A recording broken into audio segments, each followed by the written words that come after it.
And now it's time for us to talk about the most complex database in terms of the learning curve. Yes, let's talk about Amazon Redshift.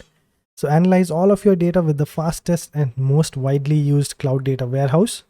So if I have to say the database that you make use of for petabyte scale big data processing, that will be Redshift. And that should be enough for your exam as well. But should we stop it here? No, let's dig into this. But before moving forward to Redshift, we have to understand what is a data warehouse and why is it a complex system. But we won't go deep into this as this is a huge topic to cover, but at the end of this, you will have some idea if you're totally new to this. So what AWS tells us is that Redshift helps us to analyze all the data with the fastest and most widely used cloud data warehouse. So Redshift is a cloud data warehouse. So we all know what is a warehouse. So if suppose you are an online retailer like Flipkart or Amazon, and all these have different business units like manufacturing, packaging, logistic, and they also store a bulk of their products in a place that is used infrequently. So if suppose you get a consignment of 100 television sets, and out of the 100, 10 orders have been placed. Then the other 90 are placed in the warehouse. Similarly, you don't just have one product, you may have thousands of products, and each of the delivery comes to the warehouse for storage from different places, and all this gets stored here. And when we come back to the data warehouse, or when we talk about the data warehouse, it is not far away from what a real life warehouse is. So just like in a warehouse, we have boxes of different sizes and capabilities. Data that we have also is of different types and sizes. And the data warehouse acts as a system that collects all these data from a vast range of services and applications with the organization, and this data is also being used for numerous applications like KPI reporting, analytics, and also used for data mining. So in data warehousing, you take all the data from different sources, you compile and organize the data into one common data store. So I'll simplify this further. If you are new to data warehousing, just focus on this. So this is your data, which is collected from various sources like streams, database, flat files, relational databases, transactional data, multimedia, time series data, anything that you want. And then you transform it. So all the data that you collected is raw data, isn't it? So we need to clean it and then transform it to a form that can be consumed by other applications. Then we take the transformed data, and now it's time for us to load it to the target database for the application to use. So this is a simplified view of data warehousing with the ETL component, that is extract, transform, load. I hope you got the point here. Let's move on to a bit more complex architecture. The source of the data that you have can be from anywhere. It could be CRM, ERP, or transactional data that companies have in bulk. So imagine this to be in a finance enterprise. They have a lot of, they have a huge amount of data, the level at which you can't even imagine. To simplify this data, or for it to be consumable, we should transform that data. So let's suppose, imagine if you are the head of an organization and you want to view the KPI of your business units, you can't go to him and tell them that this is the database, you can query the data that you want. So he might just throw you out. So that's as simple as it can get. So most companies who deal with a huge bulk of data use this data for decision making, and this decision making depends on the collective data that you have. But that data, that raw data that we have, which comes from multiple sources, has to be cleaned and structured. And for that, we use ETL to transform it and store it in the data warehouse. And once you have segmented or segregated your data into lines of different units of business that you have, for example, you have finance, you have manufacturing, human resources, technology. So we can store that data respectively into these repositories, which are data marts. And yes, you can call data warehouse to be a collection of data marts. And then we use OLAP for the query processing using the data that we have. OLAP is online analytical processing, and most of the companies have multidimensional data. Like if I am Flipkart or Amazon, I have products like electronics, furniture, books, home decor, kitchen sets. And in that as well, you have different companies like different price ranges, different countries, different colors. So OLAP organizes the data into a multidimensional format, and which can be used by teams for analytics, mining, and reporting. So I can talk more about the OLAP cube and how it helps to process and analyze the multidimensional data, but it is not needed here. And now let's talk about some of the advantages of the cloud data warehouse. When you make use of cloud data warehouse, you don't need to provision hardware and set up your own servers and databases, which could lead to provisioning cost and the additional overhead of maintenance. That's one of the good things. And the next advantage that we have here is it is easier to set up because you need to just launch your data warehouse by the desired configuration you need. So based on your requirement, you can set up your own data warehouse that is on cloud. And the biggest advantage that you have here is it scales up as per your requirement and the demand that you have. Faster and scales on demand. So now let's talk about the database clustering and architecture side of Redshift. So Amazon Redshift Data Warehouse is an enterprise class relational database query and management system. I'll repeat this once again. So Amazon Redshift Data Warehouse is an enterprise class relational database query and management system. And Redshift supports connections to a wide range of applications for reporting tools, analytical tools or analytics tools, and BI as well. And the best thing about Redshift is that most companies have a good time migrating to Redshift, as Redshift is based on Postgres or PostgreSQL. So existing applications can work easily with Redshift. So the client application that you see here could be working on ETL, data mining, or analytics tools that can make use of Redshift for the data processing and storage. And AWS Redshift supports connection to database using JDBC and ODBC. They are very famous ones in the market. ODBC is if you're using Windows, as it's platform dependent, and JDBC is used widely because it works on multiple OS platforms. And the core of AWS Redshift is its Redshift cluster. On cloud, most of the times you'll hear this word cluster. This concept I feel is quite mostly used because when you want to have high performance, you launch compute nodes and connect them with high quality networks so that it works in tandem, and the cluster concept has been widely used for that. So here as well, when you have multiple compute nodes, we have a leader node that manages these nodes. So the communication that happens from the client is managed by the leader node, and then it propagates to the compute nodes. As the leader node acts as a master, the complex queries or complex operations will be managed by the leader node, and it does this by creating the execution plan on how it can execute complex queries, and then it compiles the code and sends it to the compute nodes. As the leader node acts as the master, the complex operations and queries will be managed by the leader node, and it does this by creating the execution plan on how it can execute complex queries, and then it compiles the code and sends it to the compute nodes. And you might ask me, what is compilation? So in Redshift, the leader node actually helps you with query compilation cache. So the question is, what if you are executing the same queries again and again, or what if you change a few parameters? But here we are not talking about simple select queries. So these queries that you see here can be bulk queries. So you should imagine at a scale for enterprise levels or large enterprises. It's not your student table database. So you must understand the gravity of the query that is being executed. And the way it gives the queries to compute nodes is by using query reference tables that are stored on the compute nodes. Else, apart from that, all the queries are executed on the leader node. So I want you to keep your eyes on the compute node that you have here, or that we have here. So the compute node that you see here have their own CPU, memory, and disks that you see, and the storage nodes that it has. And if you wish to scale, you can do that when your workload increases. So you're already aware of how scaling works. Here as well, it's the same. If you want to increase, you can increase compute capacity, storage, or number of compute nodes, and you can do that both to meet the demands that you have. As I already told you, the leader node actually compiles and sends the compile code to the compute nodes. The compute node take it and execute it. And then they send the intermediate results back to the leader node. And based on this, the aggregation takes place in the leader node. This word aggregation appears to be a very complex term, but in simple terms, it's just a combination of multiple entries that you have, and you combine them to get a meaningful data from that. It is just a simple way to put it. And if you see here in the compute nodes, there are a few bread slices, isn't it? So they are called node slices. So the compute nodes are partitioned into slices, and the resources that the compute node has is being shared with the slices so that they can carry out portion of your execution query. And best part is that the slices work in parallel, so you get better result and performance.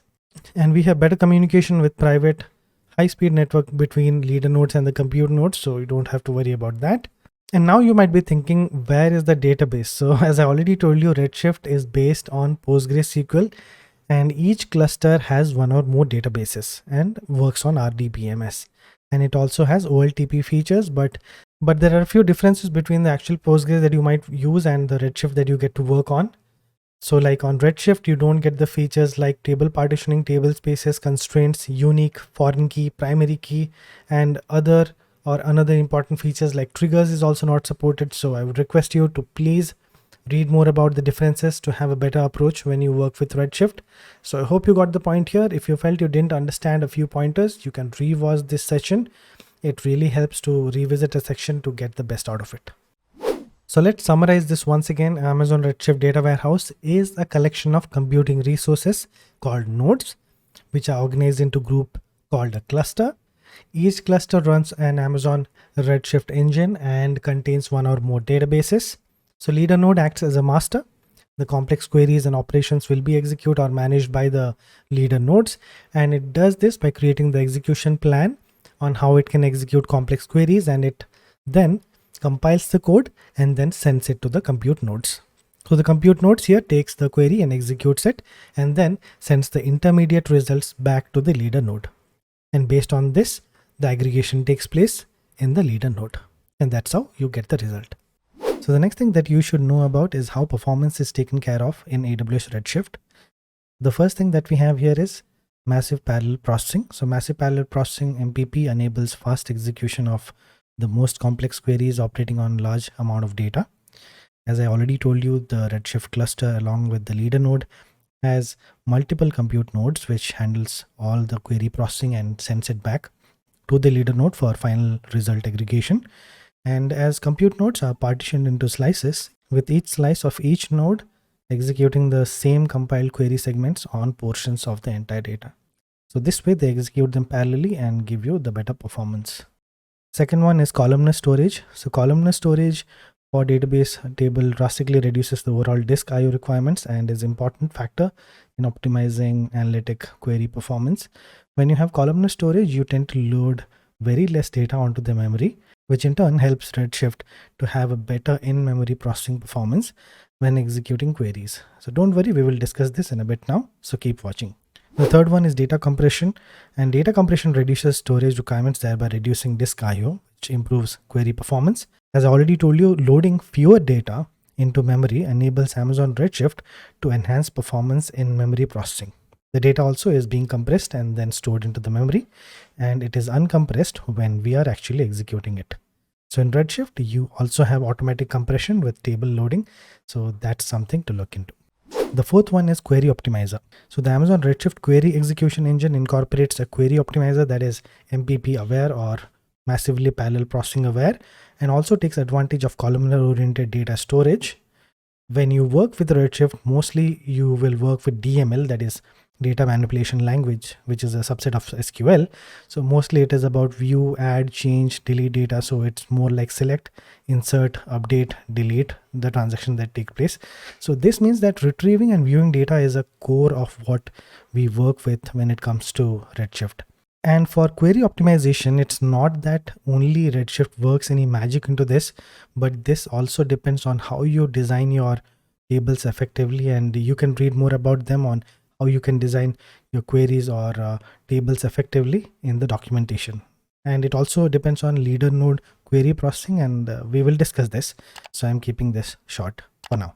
The fifth one is result caching. So to reduce query execution time and improve system performance, Amazon Redshift caches the results of certain type of queries in memory on the leader node. In Redshift, result caching is enabled by default, which you can disable by setting the enable_result_cache for session parameter to off. So the parameter that we have is enable result cache for session, and that you can set to off to disable this.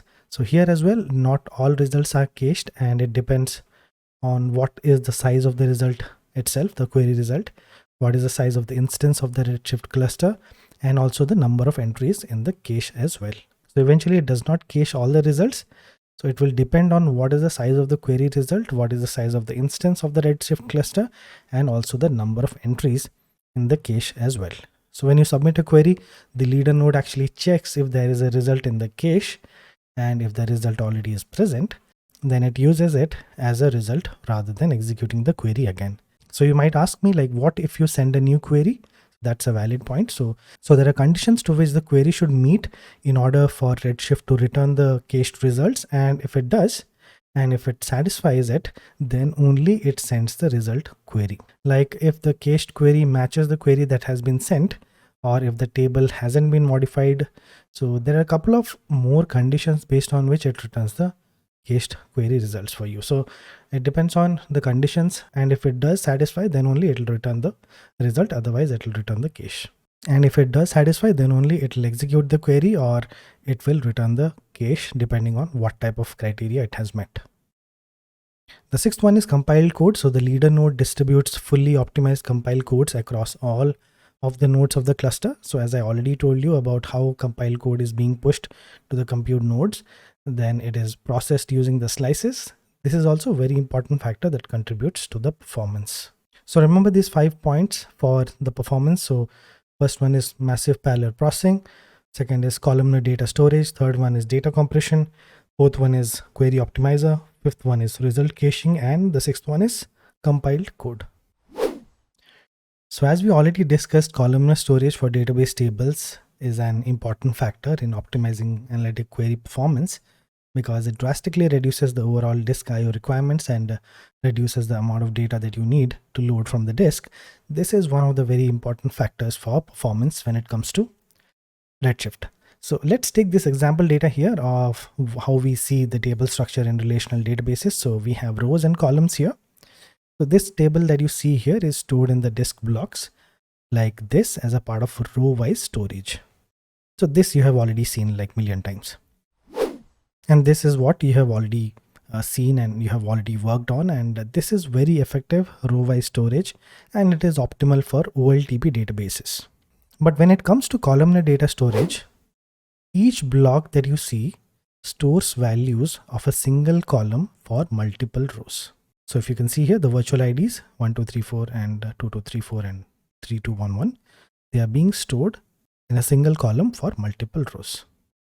And the major advantage that you can see here in this example is that each data block, let's suppose this data block, holds column values for as many as 3 times as many records as row-based storage.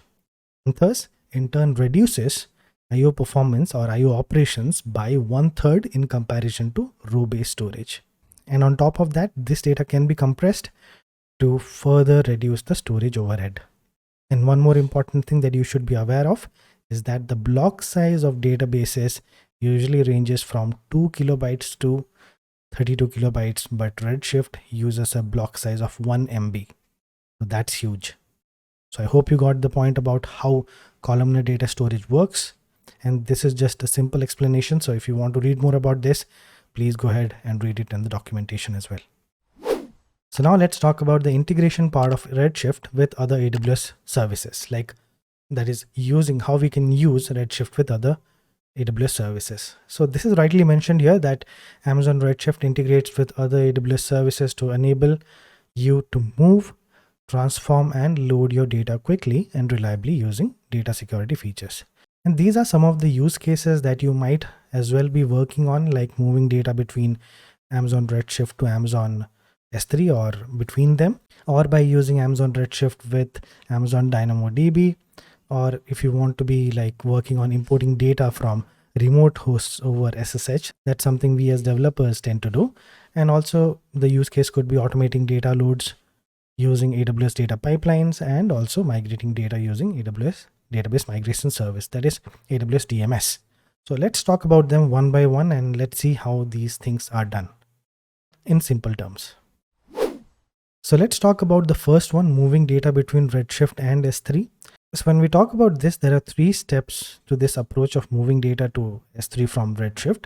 So the first one is splitting your data into multiple files. Second is uploading files to Amazon S3.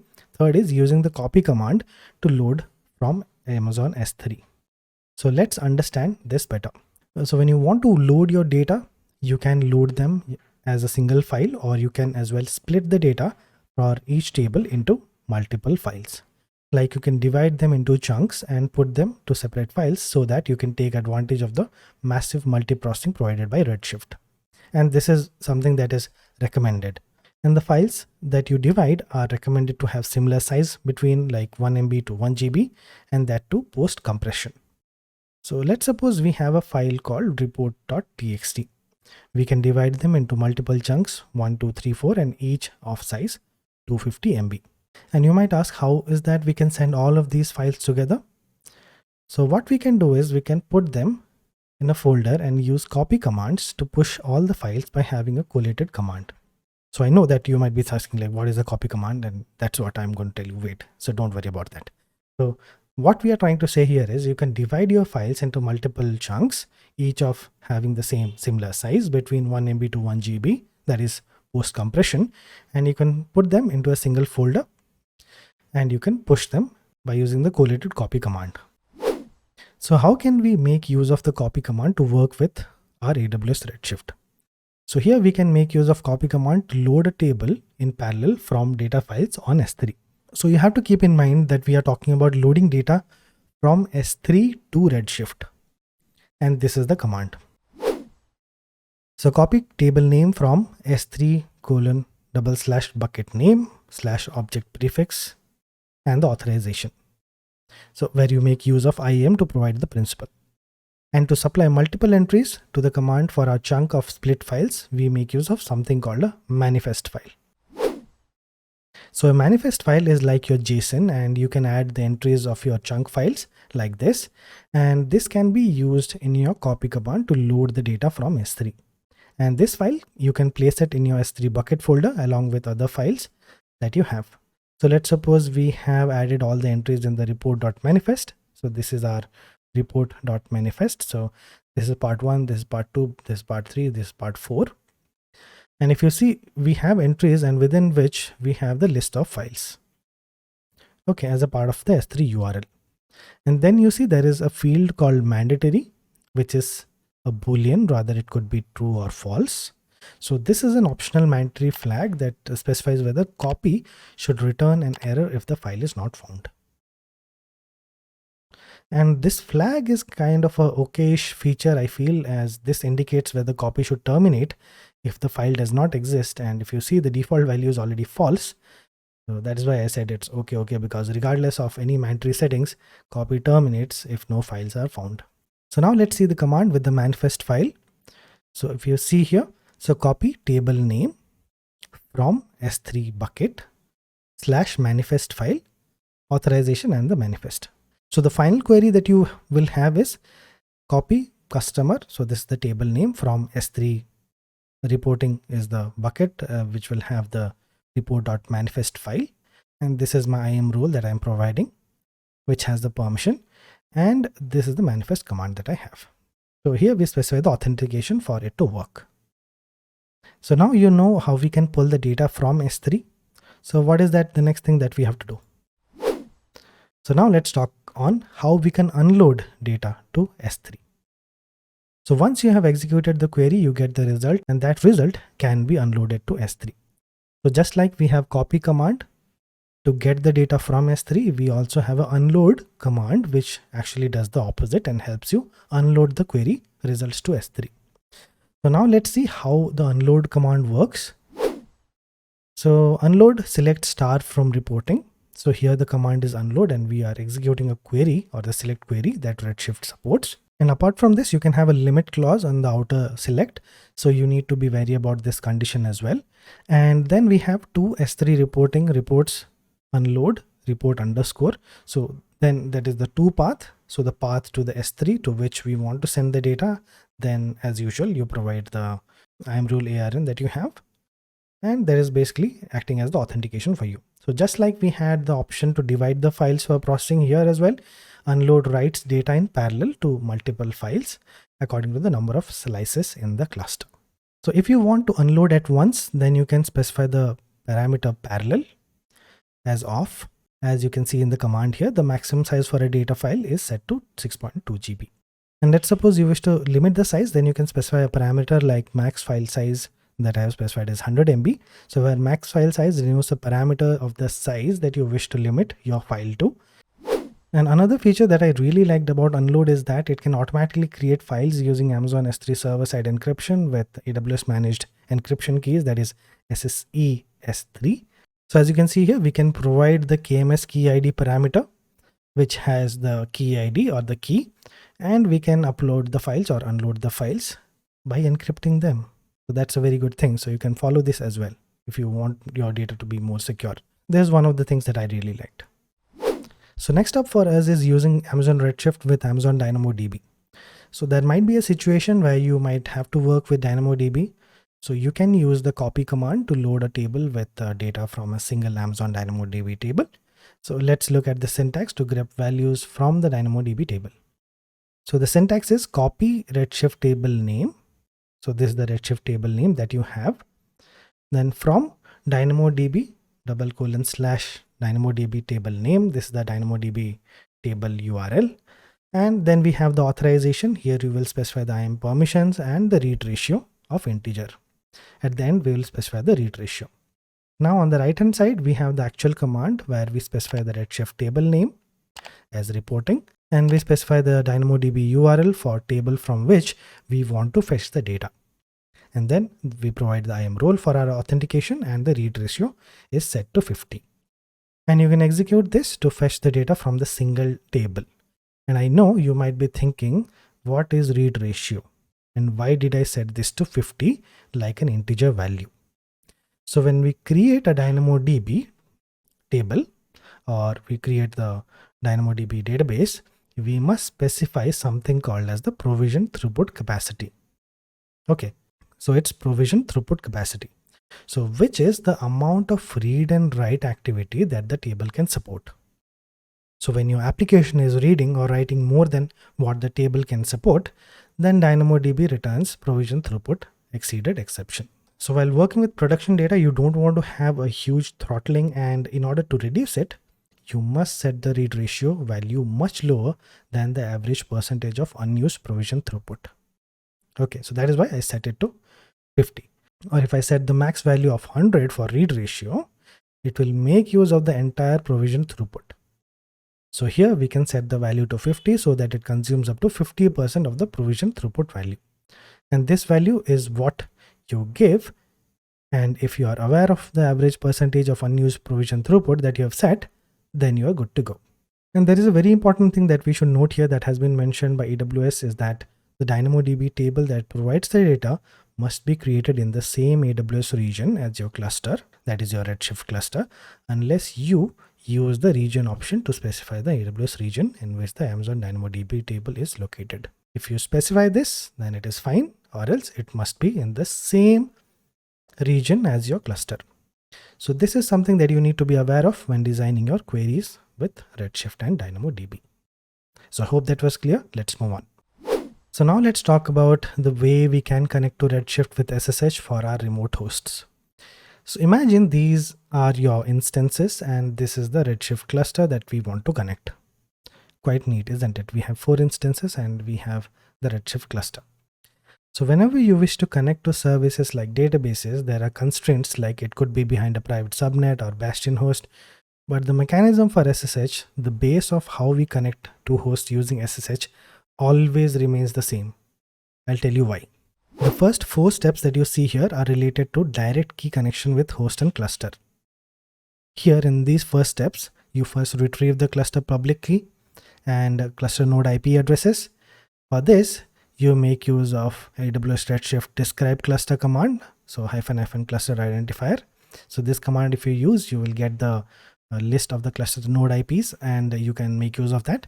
So there will be multiple private and public IPs based on the cluster nodes that you have, and these IPs can be used to add as a part of your firewall or security group. And just like you connect to SSH with the key, you can do the same here as well. So add the Amazon Redshift cluster public key to the host authorized keys file that we got from the previous step. So this is basically your first 4 steps. The next step that you see here are important. So just like we discussed before, while using the copy command, we created a manifest file. Here as well, we can create the manifest file for connection. And you can create your manifest file like this. So you can create the file with the entries of the endpoints, that is your node IPs, and the command that you want to execute, and then you can add the public key to your manifest file. So that will be the path, or you can specify the public key itself. And if there are multiple nodes, then you can create a list of these parameters, and then by using this manifest file, you can run the copy commands.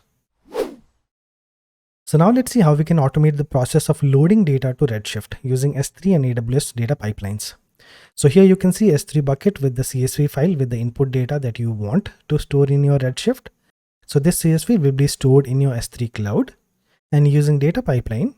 Okay, if you don't know what data pipeline does, I'll tell you in simple terms for you to understand this design. So data pipeline is the managed ETL service. With this, what happens is you can move or transform data which you provided. So you can move or transform the data. And there is a definition that you have to provide for the data pipeline, and that is basically your business logic that you define for your data to be processed. And then you can create tasks that can help you move your processed data to the Redshift cluster. So that's the whole idea. As a data pipeline helps you automate the steps to move and transform data. It makes it easy for the users to use it with Redshift. So you have your S3 bucket, which has the input data. You can use your data pipeline to move or process the data that you have by creating business logics. And then you can move the data or transform the data and move it to the Redshift cluster. So this is how you can use S3 data pipeline to work with Redshift. So now let's talk about migrating data using AWS Database Migration Service or AWS DMS. So we know that AWS Migration Service is used to migrate databases to AWS. So we will see how we can use it in conjunction with Redshift. So here, if you see, we have our databases ready that we want to migrate to Redshift. So this could be your MySQL or PostgreSQL, or it could be another database on your AWS cloud or on-premise. So it can be any of the databases that you have. So AWS Data Migration Service or Database Migration Service supports homogeneous migrations such as Oracle to Oracle, as well as heterogeneous migrations between different database platforms such as Oracle or Microsoft SQL Server to Amazon Aurora. So this supports the both ways, like homogeneous and heterogeneous migrations. And here DMS first moves data to an Amazon S3 bucket, and then it moves to the Redshift cluster. And then once it is on the Redshift, you can query and use it for your analytics or reporting or data mining. And the good thing is that when migrating databases to Amazon Redshift, you can use DMS free for 6 months. And then you can request an extension of 3 months. So that becomes for a total of 9 months by opening a support ticket. So that's a very good thing. So if you want to do it, you can do it now as well. So, but there is a constraint here that if you enable multi-AZ, you have to pay the full cost of the DMS instance. So you have to understand that it is not all free, but if you don't enable multi-AZ, it will be free for you for 6 months. So you can use that, I feel, yeah. So now this section is also very important, and here we are going to discuss about enabling private access to Amazon Redshift from your client applications in another VPC. So as you can see here, we are talking about using Redshift managed VPC endpoints. Our main goal here is to privately access our Redshift warehouse, so which is basically in another VPC from our applications in our own VPC without using public IP. So that's the basic idea, isn't it? So let's understand what it was like before Redshift managed endpoints and how did the connection work. So when we did not have Redshift managed endpoints, if you see on the right hand side, if I am someone who is hosting the Redshift on the VPC, I would create a network load balancer. I would create a network load balancer or NLB, and I could as well automate the NLB target groups to the active IPs of the Redshift endpoint in order for my user to make use of it. So these things I can do as a part of my provisioning, because I have the Redshift cluster. I can create the NLB. So my users in another account can have their BI or ETL tools or database viewers or SQL workbench on the EC2 instance, and by using the internet gateway, they can connect to this by connecting to the network load balancer endpoint and via internet access. So this design is basically before how we did it when we did not have Redshift managed endpoints. So let's check out with managed endpoint how it actually changes. So now by using AWS Redshift managed endpoints, that is using private link, we can create our endpoints in our VPC and securely connect to the Redshift cluster. So that is a very good thing for us now. And you have to remember that Amazon Redshift supports cross VPC access using Amazon Redshift managed VPC endpoints. So it's a very good thing. Now, if you have to use the Redshift that is another VPC, you can create your managed endpoints for Amazon Redshift or AWS Redshift.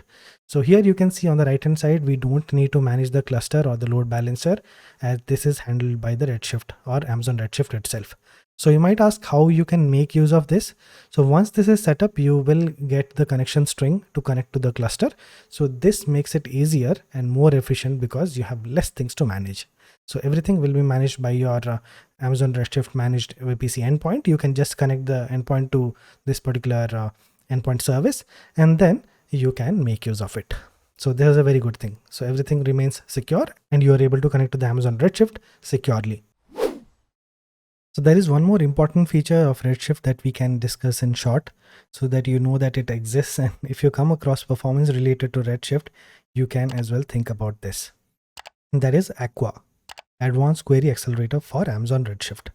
The first thing that you should be familiar with is the acronym of Aqua, that is Advanced Query Accelerator. And if it is a query accelerator, then obviously it is for speeding up the performance when it comes to large data sets, which might take more time in normal situations. So that is basically the whole idea that you should think about, because it is an advanced query accelerator, so it must be related to the performance. So what is the problem here and how Aqua is going to resolve it? So that's the major question that we have, and that is what we are going to find out. So what are the challenges with existing data warehouse architectures? You need to understand that when it comes to data and its movement, the major factor is the storage and how we process and move data and query results. So the first one is network bandwidth as a bottleneck. So when you're working with Redshift, you know that when we send a query, it is being processed by the leader node and we make use of the centralized storage, and then it moves to the cluster nodes for further processing and it returns the result. And over time, when the amount of data increases, the network becomes a huge bottleneck when you consider movement of the data. So that is one of the first points that we need to understand. And the other thing is CPU in memory processing. So as I already told you before, when we have the columnar data storage or columnar storage, you tend to load very less data into memory, which helps Redshift to have a better in-memory processing performance when executing the queries.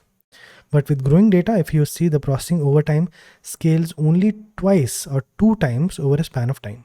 So even though if you improve the network bandwidth, the CPU will still remain the bottleneck. So how do we solve this?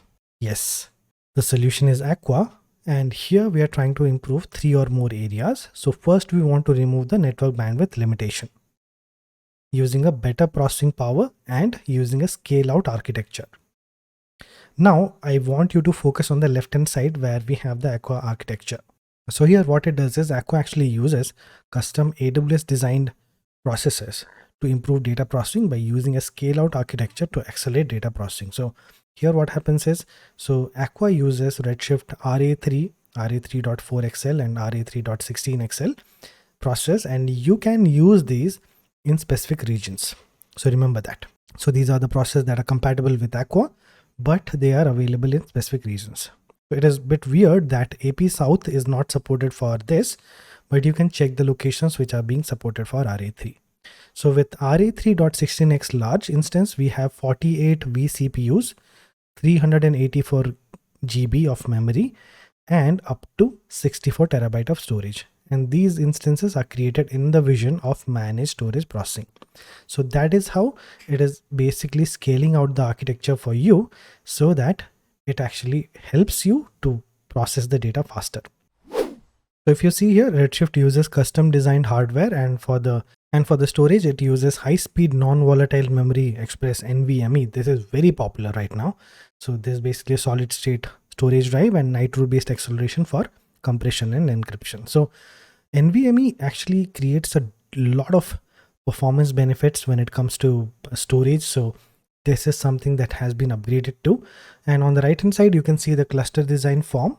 And here Aqua can only be activated in certain AWS regions and for RA3.4x large and RA3.16x large node types only. So when you choose these two, you will get the option of advanced query acceleration, and you can just choose either automatic or turn off or turn on.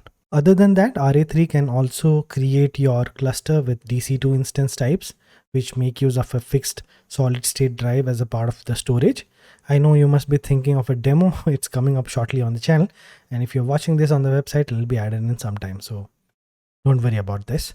But we have to understand, so there are two things here, RA3 and DC2. So these two are the ones that actually make a major difference here. So in DC2, if you see, we have the SSDs, and on RA3, we are going to make use of the NVMe. And this actually creates a lot of difference when it comes to performance for the storage, or the compute storage, or the memory efficiency. That is why Aqua is going to perform better, because it is designed to perform better.